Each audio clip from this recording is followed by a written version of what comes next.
Hey, Lifespan Development class. This is your lecture for Friday, April 3rd, and I'm sorry it's being posted a couple hours late. I had problems posting it last night, and I think it was a problem with the actual tape, so I'm actually retaping this and hoping that this one will go up for you guys. We'll see. I have the other one. Still, but it won't finish loading, and I don't know why, so we're going to give this one a try. Like I said, the difficult part about chapter 10 for me is that we would normally be spending a lot of time on classroom discussion, and so having like a lecture, I'm not a fan of that, but it is what it is. And I'll try to, what I've tried to do is to incorporate some of the things that you should have gotten out of the lecture and the discussion, try to get what you should have gotten out of the discussion into this lecture. So we are going to start by talking about race and ethnicity in the formation of the self-concept. And race and ethnicity is actually a really interesting component to the self-concept, because especially here in America, we have this really interesting thing that we do with all these hyphens, right? And so no one considers themselves just American, or a lot of people don't for some reason. I do. I actually always check other, and I put American on on things when I have to answer stuff. I know I did that the last census, and I plan on doing that this census because all the hyphens just annoy me. That's just who I am on the inside, right? Different people relate to that in different ways, and so we have Asian American, African American, Caucasian American, like it's just all these different types of Americans. And the interesting thing is that for the most part, they're based on these ideas of race. Biologically speaking, race doesn't really exist. That race is a social construct, and different cultures actually have different races that they recognize. And then there's this separate question of what we call ethnicity, right?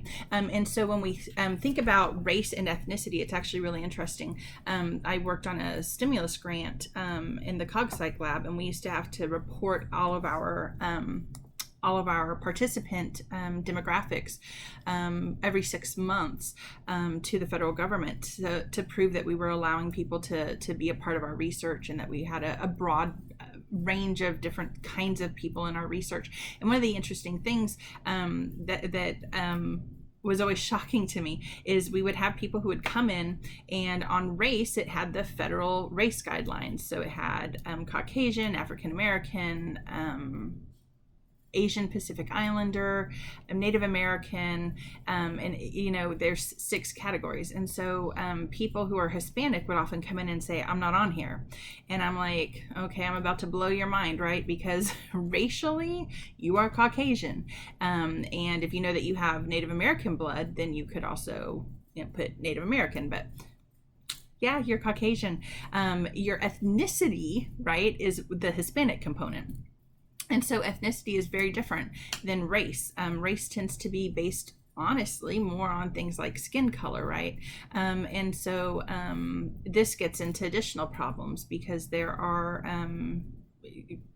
people who consider themselves to be African American. There are Caribbean Americans, right? And people, if you're just judging on things like skin color, you might not recognize that those are 2 very different things in the minds of the people who use those racial identities.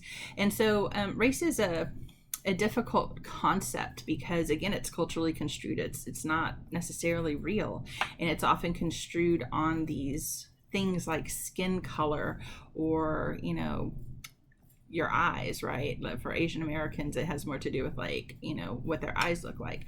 And so it may be really uncomfortable to say these things, but those are kind of realities, right? And so that's how we construe race in our country.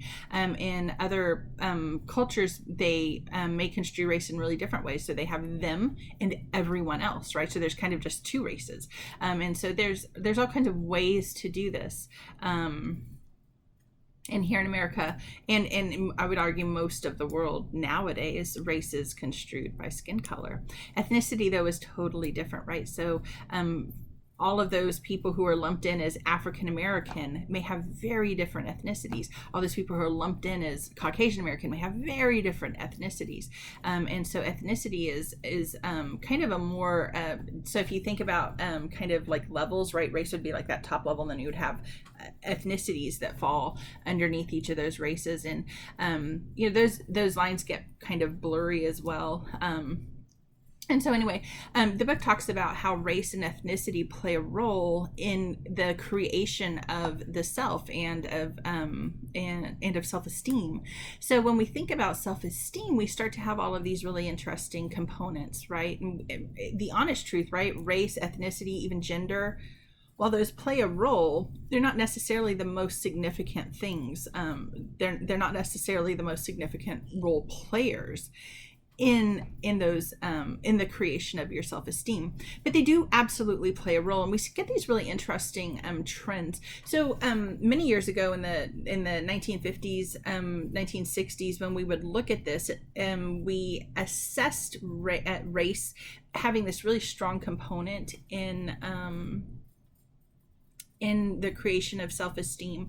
And part of that was based on a couple of honestly sort of poorly done studies that showed that African American children had low self-esteem, and one of the goals was to improve self-esteem, and so the studies were important, but again, they weren't very well done. And the book kind of speaks to this, right? As we've done better studies, we actually find some really interesting trends. So one of the things we know, right, think about what we talked about last time in the development of self in 3-year-olds, right? They don't understand their limitations. So if you had no limitations, where would your self-esteem be? Probably pretty high, right? And that's what we typically see. So in very young kids, we tend to see pretty high self-esteem. As kids get older, though, we tend to see a decline of self-esteem in general. But your book makes the point of saying that more modern studies have actually shown that while that tends to be very true for Caucasian youth, actually in African American youth, we may see the opposite trend. And so they actually have self-esteem that grows throughout childhood, which is interesting, and potentially due to kind of that powerful force of race and racial pride that they have in the African American community. So race, ethnicity, and self-esteem do tend to go together. I want to say something really quickly. Self-esteem is often misunderstood by students, I think. So self-esteem is your self-worth. It's an assessment of your self-worth. And we look at self-esteem in 2 different ways. We actually look at it in trait self-esteem, and we also look at it in state self-esteem. So trait self-esteem is kind of that level of self-esteem that you have that kind of underlies everything you do. It is not really changeable. It's a trait. But you also have a less stable component to your self-esteem, something that changes quickly, and that is what we call the state self-esteem. So for example, if you were to take an exam and you did incredibly well, your state self-esteem may increase. And so if I tested you on that day for state self-esteem, it may be very high. But believe it or not, that increased self-esteem, if you naturally have a lower trait self-esteem, it's actually going to come down pretty quickly. And so if you had a lower self-esteem and it raised it when you had that really great exam, then it's going to naturally come back to its kind of, normal point. So trait and state self-esteem are actually both important for us, and we measure both of them.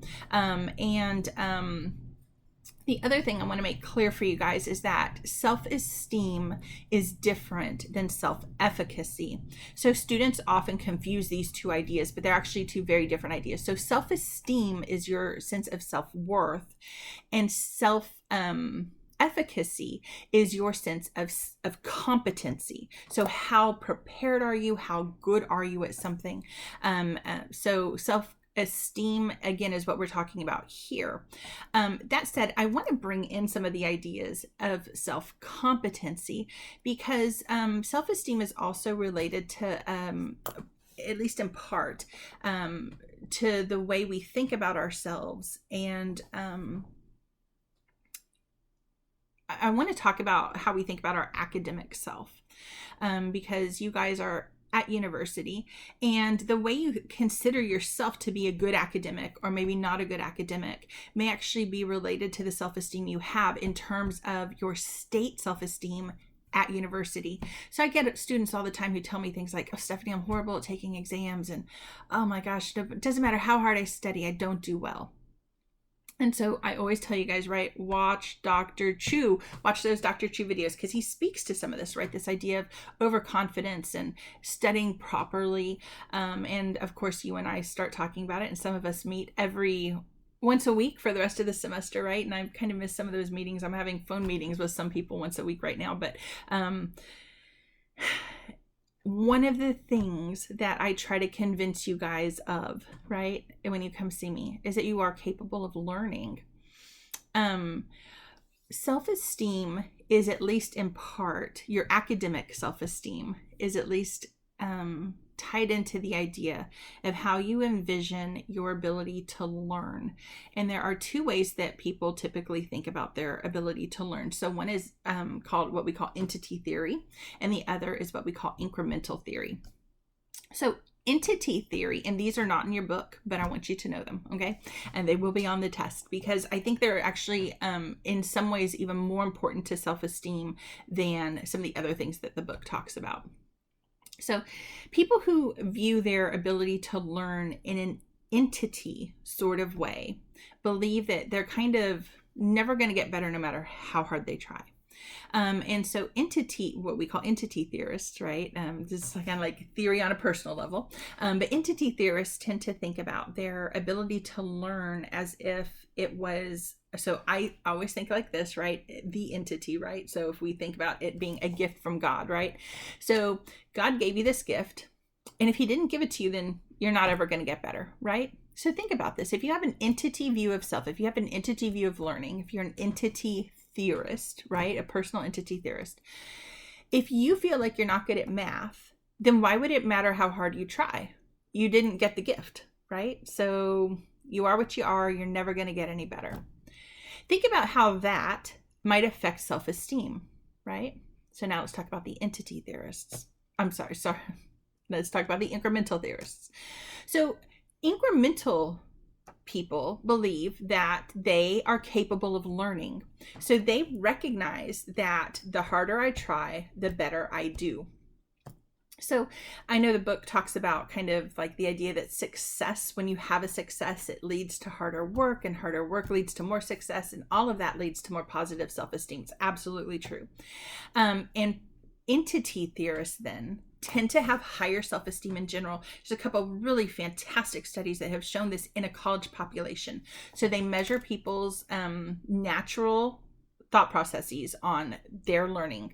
Are they naturally entity? Are they naturally incremental? And then we follow them through their college career. Sometimes it's just for a semester. A couple of these studies have gone on for more than one semester.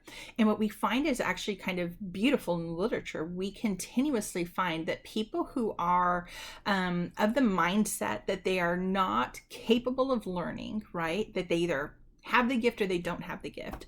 If they believe they're good at something, they do really well in that thing. If they believe they're not good at it, they don't do well. So they set these goals that are based on kind of performance. Whereas people who are incremental theorists, so they believe that they are capable of learning, they put in the effort, and they see that success when they put in the effort.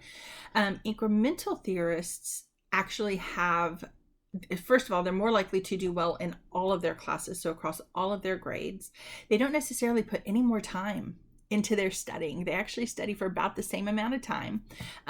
But because they have faith that they are able to learn, because they believe that incrementally, right? I learn a little bit at a time. Everything I learn is building off of the next thing and onto the next thing.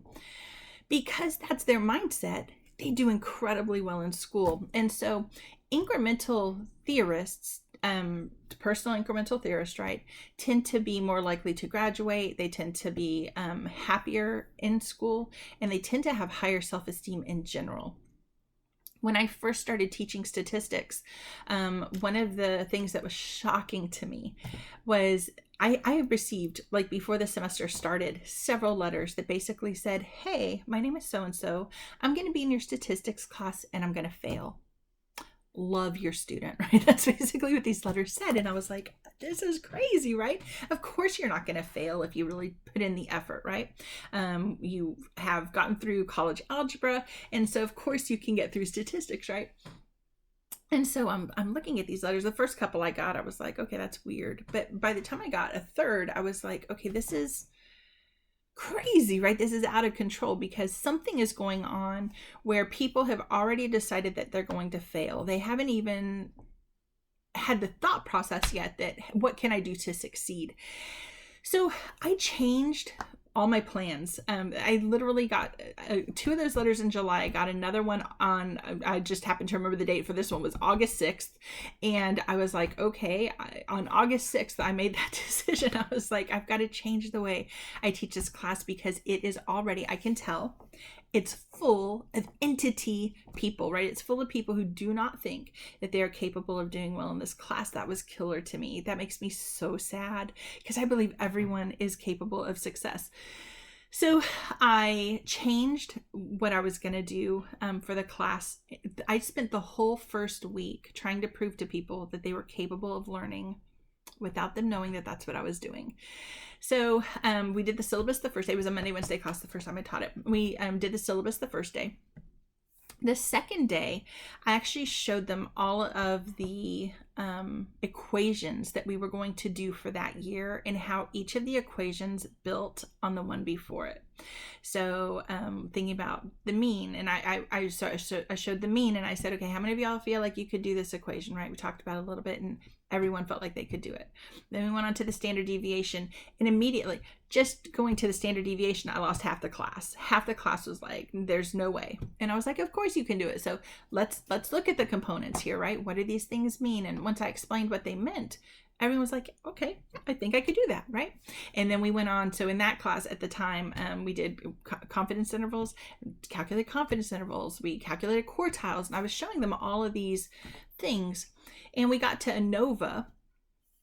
And by that time, most of the class was consistently saying that they felt like they could do that.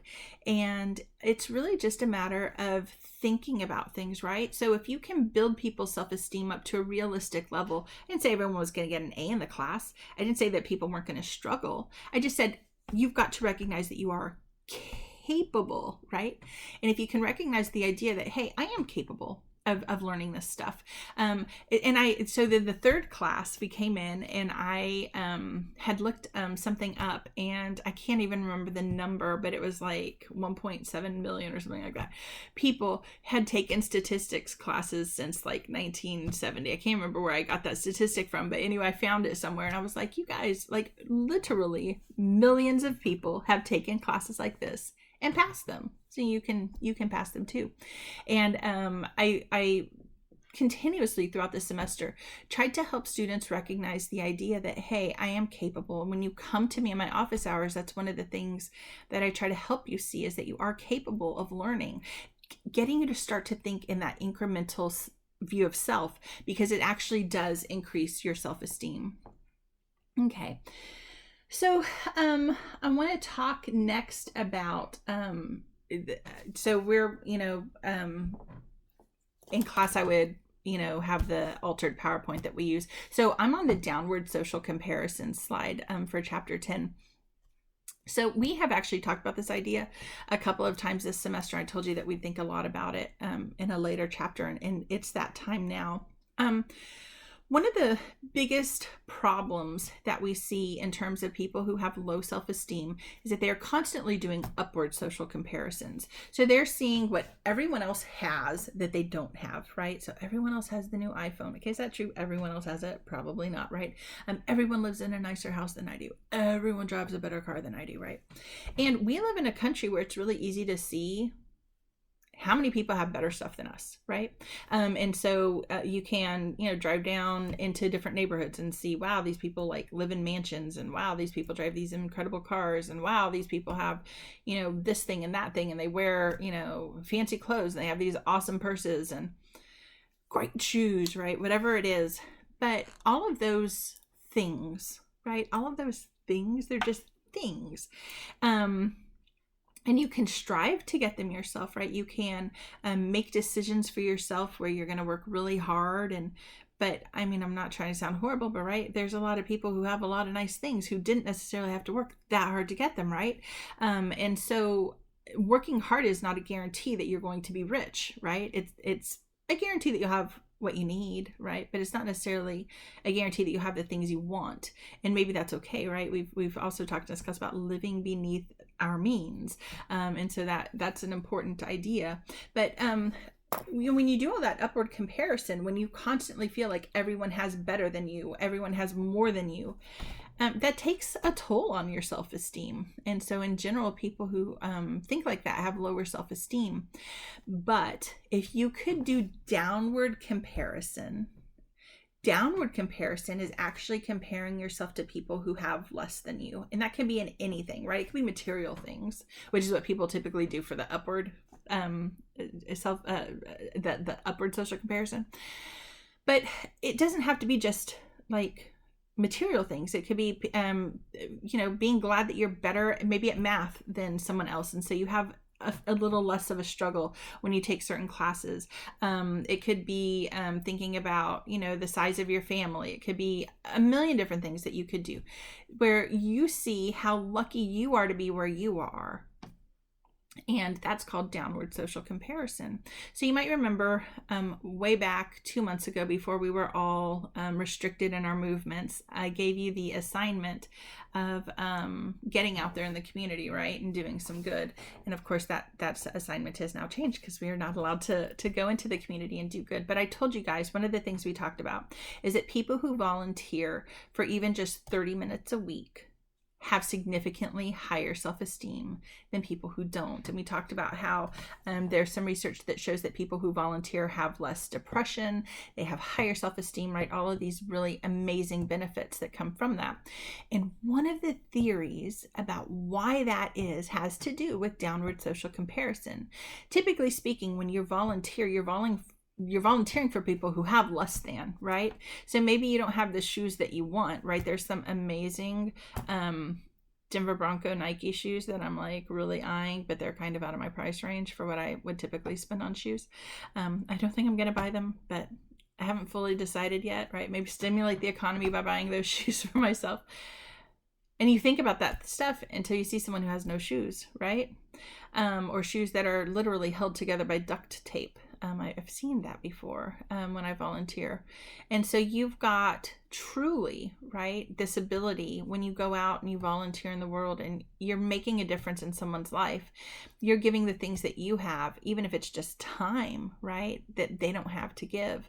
And one of the theories behind downward comparison and why it seems to help stave off things like depression, why it helps to improve your self-esteem, has to do with this idea of downward comparison. When you're helping people who don't have what you have, you start to become grateful for the things that you do have.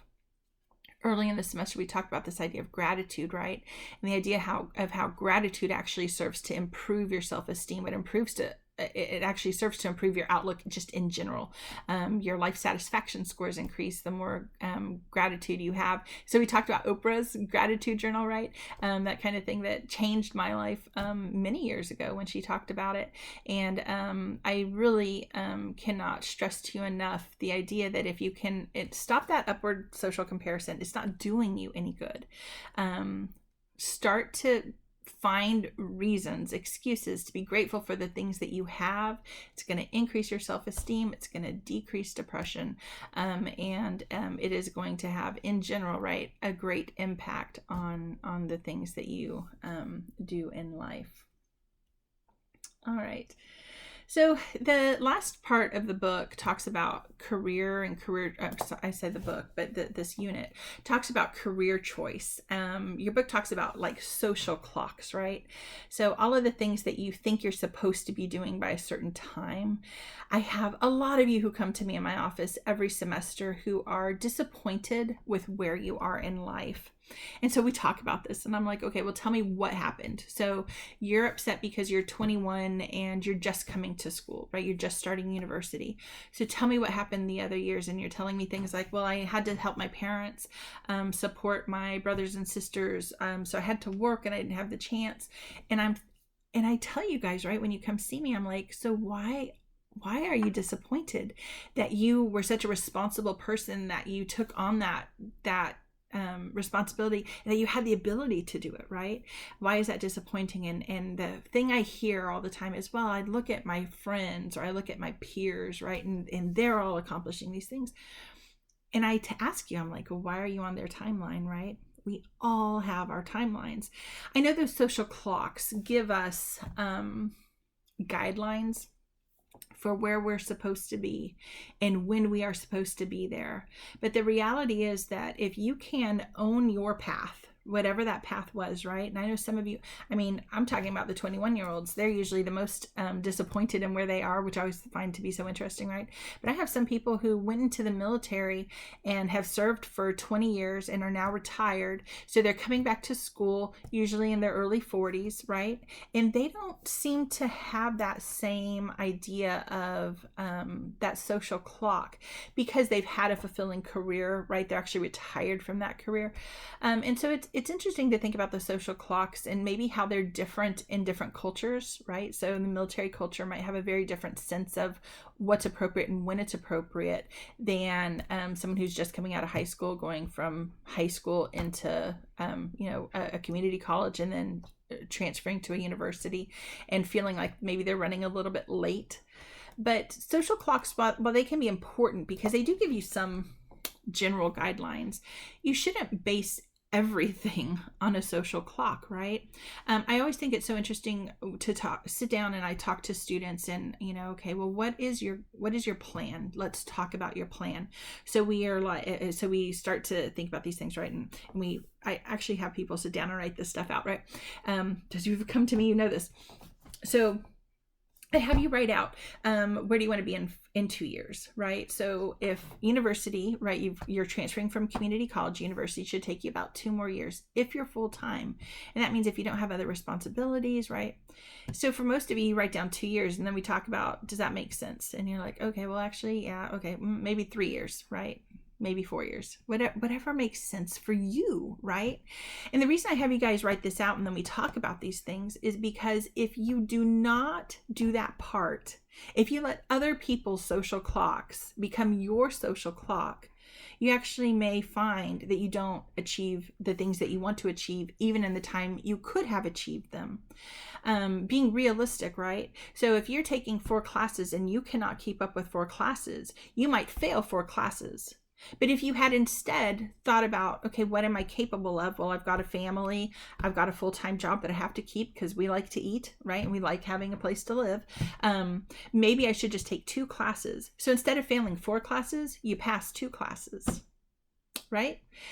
So social clocks are, like I said, they can be a good thing. They definitely serve as a point of reference, but you should not let those social clocks run your life or dictate where you need to be and when you need to be there. You should be, at least to some extent, autonomous in making those decisions. So related to that, I want to talk really quickly about the idea of autonomy. The book, I guess it's in the first unit of this chapter, talks about different views of like people who are more independent versus people who have a more maybe communal way of thinking about the world. And I want to get to that really quickly here. It's actually, what slide is this? Going back to slide 6, because I think that this, I wish that this came later in the chapter, because I actually think that it is important in things like your choice of a career. And so let's talk about this first. So individualistic cultures like America, right, tend to do things for themselves. So if I ask you, why are you in school? You tend to tell me things like, I'm in school to better myself, or so that I can get a good job, right? And it's kind of all about you. And that's okay. I'm not putting that down. But a collectivistic view of the same idea is more, I'm here to better my family, right? I'm here so that my family can have good things when I get a good job, right? Things like that. So we tend to think about individualistic cultures versus collectivistic cultures, almost as if there's like this beautiful dividing line. The reality is this: most of us are somewhere in between. We're not truly completely individualistic, nor are we truly collectivistic. We're somewhere in the middle. And especially as we're kind of with our nuclear family in individualistic cultures, we tend to think about that nuclear family. Maybe we're not thinking about our aunts, uncles, cousins, things like that when we succeed, where a collectivistic culture is doing more of that kind of, when I do well, everyone in my circle who's ever breathed the same air as I have, right, is benefiting. That's that really true collectivistic idea. So most of us are somewhere in the middle. And just a quick interesting thing about the United States, when we have people who immigrate, for the first 2 generations, they tend to be relatively collectivistic, but that 3rd generation in the United States tends to start swaying more to that individualistic culture, and by the 4th generation, they are looking just like any other American kid, and that kind of individualistic push. And the parents are also looking more at the child being autonomous, more individualistic. So it's that 3rd and 4th generation that are really, we see that shift. So we have a unique ability to study that here in America, how those shifts happen in terms of immigration. All right, so the reason I wanted to bring that up here is I want you to think about how you have chosen your career. Okay, so most of you are in school because you need a degree to do the thing that you want to do, right? Whatever that dream job is. And you are here because you have a dream job in mind. Think about how an individualistic culture allows a child to find the thing they want to do and encourages them to do that thing, where a collectivistic culture may not give you that opportunity. In a collectivistic culture, you may be told, hey, we need someone who does this thing, and you're smart enough to do it. Now you go do that thing. And you don't have the autonomy to make choices for yourself. So when the book talks about career, it's not that I don't think that we should be thinking about career. I just think that we cannot forget the place of our culture in our career choice. Because it actually plays a huge role in that. So were you allowed to independently choose your major? Were you allowed to independently choose your career path? Most of you, and I know it's not all of you, okay, but most of you, the answer to that is yes. For the most part, you were allowed to kind of come to college and declare a major, and your family didn't necessarily have a whole lot of input. You talked to your family about it, but they didn't tell you what you needed to do. They didn't tell you, hey, you don't need to go to college, you're taking over the family business. Or they didn't tell you, hey, you know what we really need in the family is someone who does this. They kind of let you come and make those career choices for yourself. And so the book talks about how we make career choices, right? Ginsberg's approach is interesting to me. It has those 3 steps, right? The fantasy period, tentative period, and the realistic period. And I always think about myself. So when I was young, I really wanted to be an actress and an astronaut. Those were my 2 things that anyone who asked me, and I also wanted to be a marine biologist in the Antarctic. Those were my 3 things that I thought I wanted to do. And when I was in 5th grade, the Space Shuttle Challenger exploded, and that completely, I was like, well, I knew it was dangerous. It didn't occur to me that you could die, being an astronaut. And I was like, so how could I work for NASA without putting my life in danger? And I found through a couple of really great teachers of mine, a Women in Science I don't know, like a seminar that they did at UTSA every year. And my 8th grade year, I found you got to choose from all these different classes. They would send you this book and like a little booklet, and you would choose what things, just like a regular conference. And so I was like, oh my gosh, well, I found this thing, a woman who was here working for Southwest Research Institute, and she was on the space plane project. They had the space plane contract, and I thought, oh my gosh, like that would be so incredible. So my original plan going into university, and so from 8th grade on, was I want to do material science because I was ready to work there. And I got to know this person over the years that I would go to the camp. She became a little bit of a mentor to me. Really interesting. And so I thought, oh, okay, that's definitely what I want to do. And then when I started college, I was not able to accept 2 of the university opportunities I had because I couldn't afford them. And so I was at UTSA and accidentally took psychology and anthropology, fell in love, and changed my major. And so I'm always kind of glad that things worked out the way they worked out, right? But it allowed me to explore things that I might not have explored just because I got dropped from my engineering classes because I couldn't afford to pay for them. And so then I had to re-register, and all my engineering classes were closed, and I had to find something to fill it with.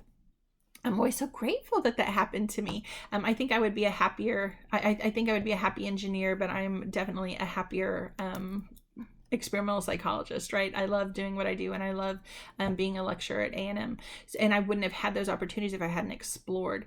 And so I think that we do, and we talked about this a little bit last time, right? I think we do a great disservice when we don't allow young people to explore.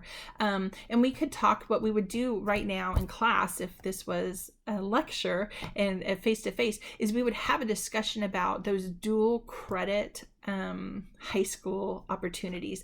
I'm not knocking them, but I'm going to tell you this: I did not allow my kids to do the dual credit. I had them take the pre-AP courses instead of the dual credit courses, and one of the reasons I did that, it's not so much an issue if they're just doing a couple of those classes, but I speak with students all the time who took the dual credit degree, so they actually graduate from high school and they are graduating with a college degree at the same time, and it's the associate's degree, but still it's a college degree.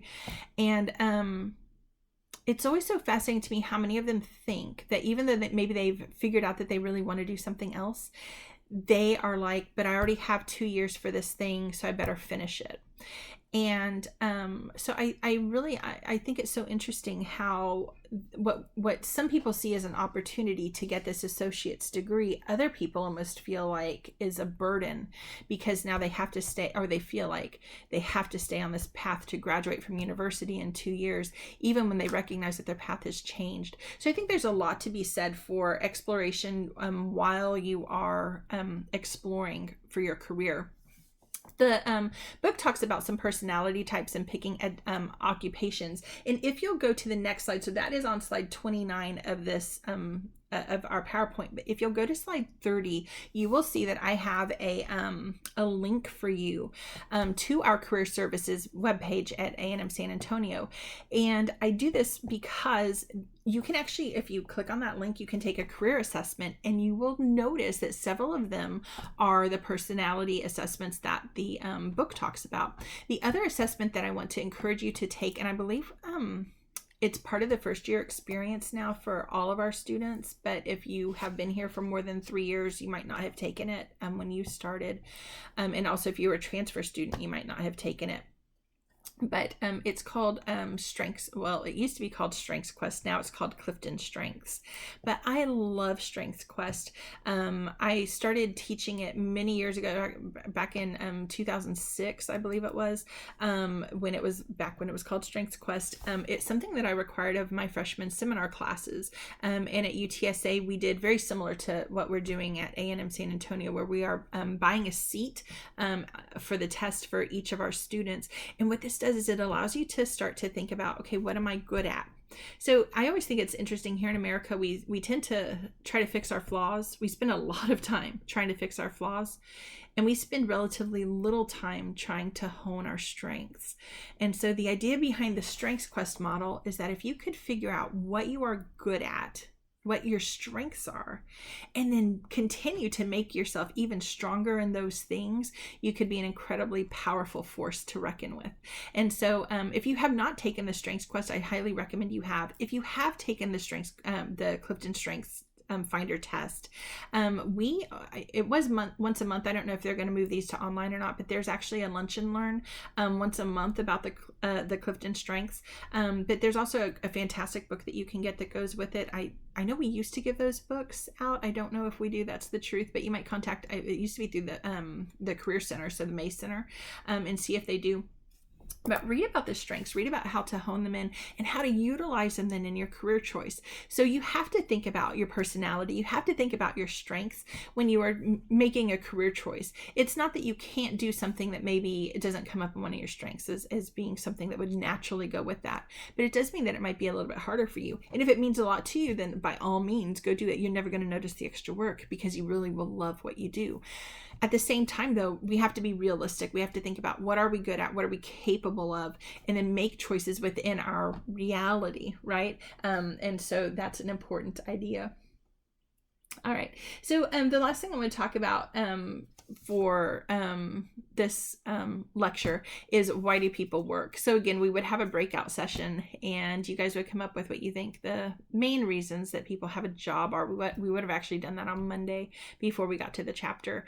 And then today I would have pulled those back out and we would have looked to see, well, what does the book say versus what do you guys think? I think a lot of people think that people go to work like just for the money. But the reality is that when we actually research job satisfaction, it's not that money's not on the list, but it's definitely not top of the list.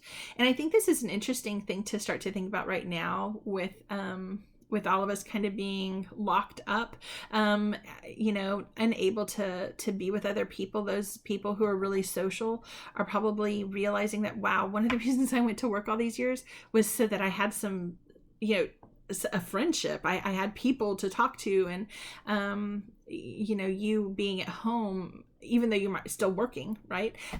You might be recognizing that, wow, I actually miss the interactions I had with other people. You might start to recognize that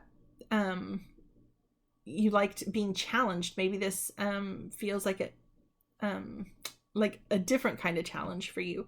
And so I want you guys to think about the reasons that people work. Money is part of it, but also just, work tends to give you also part of your personal identity, right? And that's why this is included in this chapter.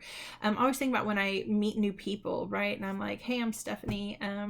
If I say, tell me a little bit about yourself, people often give, so we talk, we talk about this in one of my other classes, in my JAG Tracks class, right? Because this is one of the huge dangers. If you're on a job interview, right, and tell me a little bit about yourself, and you divulge your age, and you divulge if you're married and kids, and all those things that they can't legally ask you, right? You have to be careful about that. But if you're meeting someone at a dinner party, okay, you can tell them those things. So people often say like, oh, I'm married, I've got 2 kids, and this is what I do for a living. Think about then how tied in your career is to your sense of self, that when you tell me about yourself, if you're married and you have kids, those tend to be the first 2 things you tell me, and the third thing you tell me about yourself is what you do for a living. And so career, the job that you hold, if you take it seriously and if it means a lot to you, actually may be a huge component to your self-esteem and your sense of self, right? Your self-concept. So anyway, that's it for today. That finishes chapter 10. Make sure that you've read through the whole chapter. I've, just like always, like in real life lecture, we skip, parts of the book. And so make sure you've read stuff. If you have questions, please let me know. I hope you guys have a fantastic weekend. It's supposed to be rainy and dreary, so I guess we would have all stayed in anyway. Stay safe out there, and I will see you on Monday.